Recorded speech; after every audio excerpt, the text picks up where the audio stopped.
hagamos la corta. Vamos a hablar de los mejores villanos de teleseries chilenas nocturnas.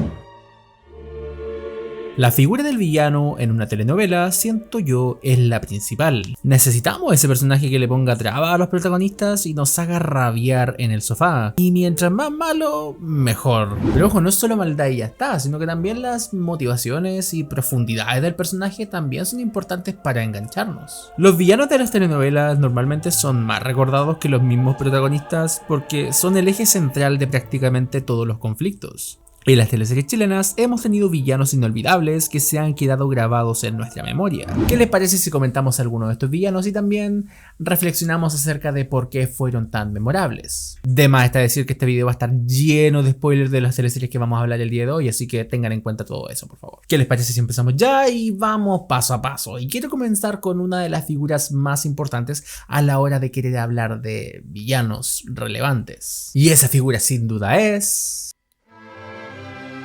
la Quintrala. Catalina de los Ríos y Lisperger, más conocida como la Quintrala, fue una aristócrata y terrateniente chilena de la época colonial, nacida en Santiago alrededor de octubre de 1604, aunque esta fecha es un poco confusa, y fallecida el 16 de enero de 1665.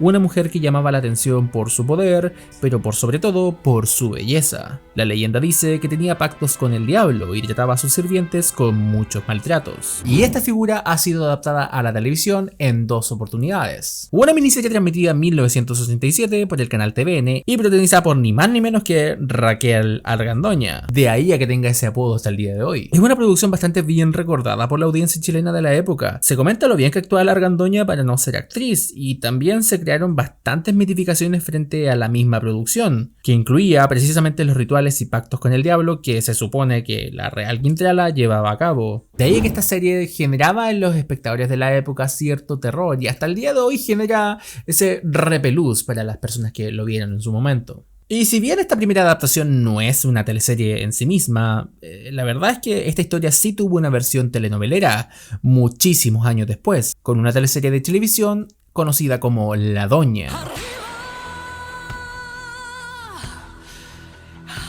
Aquí nuevamente se exploraba la relación de Catalina con el maltrato a sus esclavos indios, sumado a los distintos rituales satánicos y la relación con la Iglesia Católica. Además, esta teleserie, al ser más moderna, exploraba toda la parte erótica de la belleza de la Quintrala. Sin embargo, a pesar de esto, la figura que ha calado en la cultura popular no es esta teleserie, y sigue siendo la interpretación de los años 80, la cual sigue siendo una joyita de culto para muchos.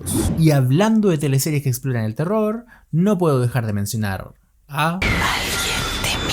Alguien te mira fue una teleserie de 2007 escrita por Paulo Illanes, la cual se considera el primer thriller de las teleseries chilenas. Aunque si nos ponemos minuciosos, la estructura de tener un grupo de sospechosos de un asesinato para luego revelarlo al final viene existiendo desde los inicios de las teleseries chilenas, con La Madrastra en 1980. Pero lo que sí es cierto es que esta era la primera vez que se presentaba con una propuesta más de terror, más tirable de slasher, películas como Viernes 13, Pesadilla en la calle del infierno y ese tipo de películas. Usa los elementos como el cuchillo de cazador, una motivación clara para matar y utiliza el recurso del asesino en primera persona como ocurría precisamente en la película de Viernes 13. Este asesino mataba mujeres que aparecían en extrañas circunstancias y además todas ellas tenían un patrón en común. Tenían hijos. Durante toda la primera mitad de la telenovela no sabemos quién es el asesino, para que a la mitad de esta se nos revela que es uno de los protagonistas principales, Julián García, interpretado por Álvaro Rudolphy. A ver, ustedes no están entendiendo las implicancias que significa esto. Álvaro Rudolphy venía siendo el galán y el bueno de las teleseries por muchos años, teniendo siempre de pareja televisiva a Sigrid Alegría, cosa que aquí también ocurría más o menos. Y dejó la patada el saber que este personaje era el asesino. Julián mataba a madres que bajo su criterio eran irresponsables o que por último hacían maltrato o mal cuidado de sus hijos. Y es que en el último capítulo se nos revela que este de pequeño fue maltratado y abusado por su propia madre, cosa que en él claramente generó bastantes trastornos de personalidad que lo llevaban a simplemente matar. Julián llegó hasta cortarle la cabeza a un tipo con una motosierra. Con eso les digo todo. Es de las primeras teleseries en la cual vemos un asesino en serie al estilo americano. Ese asesino en serie que le gusta jugar con la policía, que manda acertijos, que lo pasa bien haciendo sus fechorías. Y lo opuesto a esto lo pudimos ver en la siguiente teleserie de Pablo Illanes, la cual es ¿Dónde está Elisa? A ver, ¿Dónde está Elisa? Mantuvo a los televidentes pegados a la tele de principio a fin. Con la premisa de una menor de edad desaparecida, la teleserie iba desentrañando todos los secretos de esta familia que parecía perfecta, pero que estaba llena de secretos. Nadie sabía quién tenía a la niña, y la policía no podía dar con su paradero. Prácticamente todo el elenco era sospechoso, pero a la mitad de esta pudimos conocer la identidad del secuestrador. Quien tenía secuestrada a Lisa era el tío de la menor, con quien tenía una relación sentimental, bastante turbio como pueden ver. Sin embargo, este secuestrador no era un villano con todos los elementos planificados. De hecho, el secuestro en sí mismo y todo este tiempo fue una situación que se le escapó de las manos y que no sabía cómo salir de ahí. Finalmente lo descubren y es detenido. Pero ya sabemos cómo funciona la justicia de este país, que con la ayuda de su esposa Consuelo y plata, logra salir libre. Sin embargo, Consuelo ya venía sabiendo lo que su esposo había hecho desde hace un tiempo. De hecho, quien termina siendo la verdadera villana de toda esta historia termina siendo ella, asesinando a Lisa, asesinando a su marido y asesinando a Juanita, quien la descubrió en sus crímenes. Todos estos crímenes mostrados fueron simplemente arrebatos sin una planificación previa. Acá no tenemos un villano que tenga todo calculado, que esté jugando con la policía. No, estamos viendo villanos que intentan escapar cometiendo error tras error. Por eso resulta tan interesante la estructura de esta teleserie, porque claro, tenemos un secuestrador, pero no es él quien termina siendo la figura villanesca real de toda esta historia. Y por eso resulta tan rico. Consuelo Domínguez es recordada como una de las villanas más temidas de las teleseries chilenas, pero nunca tan temida como el Señor de la Querencia. Ya hablamos un poco de ese personaje en mi video anterior, que si no lo han visto vayan a verlo, está terrible bueno. En resumidas cuentas, José Luis Echenique, el patrón de la Querencia, es un tipo desquiciado, con aire de superioridad y un abusador de todo lo que se le ponga por delante. Golpea a su empleado, golpeaba a sus hijos, a su hija, a su esposa, al camarógrafo y a quien se le pusiera por delante. Era un tipo que logró crear un aura de miedo en todas las personas que vivían en la Querencia. Lo que hacía interesante a este villano eran sus motivaciones, ya que no era malo porque sí, sino que era un tipo con claros trastornos esquizofrénicos. Estamos hablando de un tipo que escucha voces y que esas voces le dicen qué hacer. Él confunde estas voces con llamados de Dios y, en consecuencia, él quiere hacer su voluntad en la tierra. Es una teleserie que nos habla del Chile de antes, pero también un poquito de el Chile de ahora también, ¿por qué no? Donde sabemos que la mejor forma de controlar a las masas y nuestros alrededores es a través del miedo. Un mensaje que resulta sumamente político, sin ser una cátedra como suele ocurrir últimamente. Ay, esperemos que el Mega no la embargo en este remake, pero bueno, conociendo al Mega no tengo muchas esperanzas, pero ojalá equivocarme.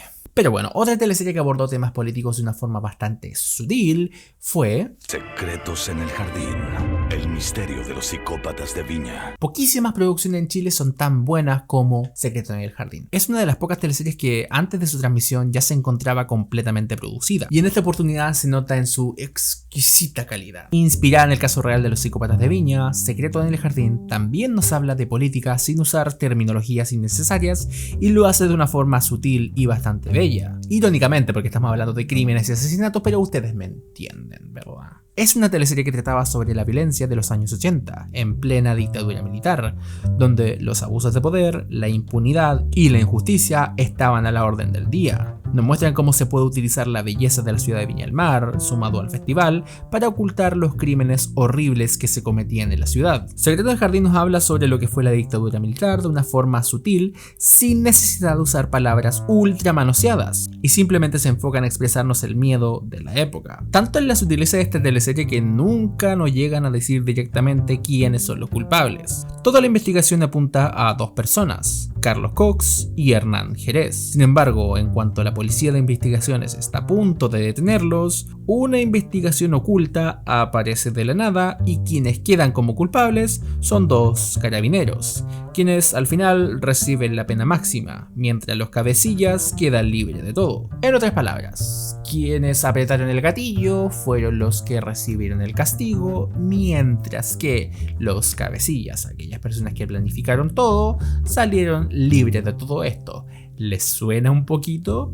Yo creo que sí. La tercera intenta redimir esto con uno de los personajes tomando la justicia por sus propias manos, con una escena magnífica. Carlos Cox es de mi villano favorito de las teleseries chilenas, porque representaba todo lo que está mal en Chile. Es un personaje que, insisto, nunca revela que él es el asesino, nunca dice yo maté, nunca vemos tampoco que mata a alguien, nunca lo vemos, pero sabemos que es él. Lo tenemos clarísimo. Ahora, si nos vamos a representaciones de lo que está mal en la sociedad chilena, definitivamente no podemos dejar afuera a... Perdona nuestros pecados. Una de las teleseries más destacadas de los últimos años. De las pocas teleseries del Mega que fueron genuinamente buenas, junto a Hijos del Desierto y ya, digamos que Juegos de Poder. Digamos que sí, por el pelado Schuster. ¡Para! ¡Yo no soy maricón!